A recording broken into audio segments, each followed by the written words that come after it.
أنا كنت خارج المنزل لأول مرة في حياتي، أخرج بدون سيارة، وأنا مريت من جنب رجل الأمن. لما دخلت البيت عندي إحساس إنه في شيء.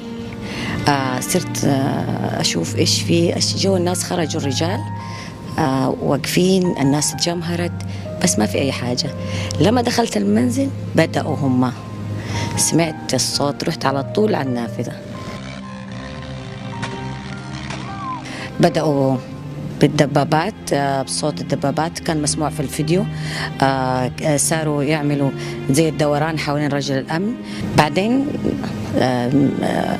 واحد من أصحاب الدبابات تهجم على الممرض اللي كان واقف مع رجل الأمن، وبعدين اتضح إنه هو أخ رجل الأمن وقام بضربه.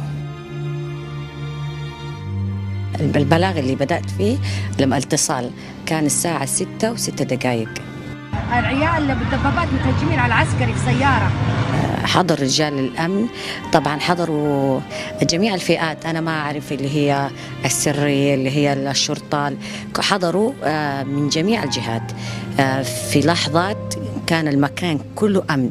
طبعا هم انتبهوا أنه حضرت الدوريات، على طول قاموا بالهروب. فهذا الرجل الأمن على طول رجع ريوس سريع.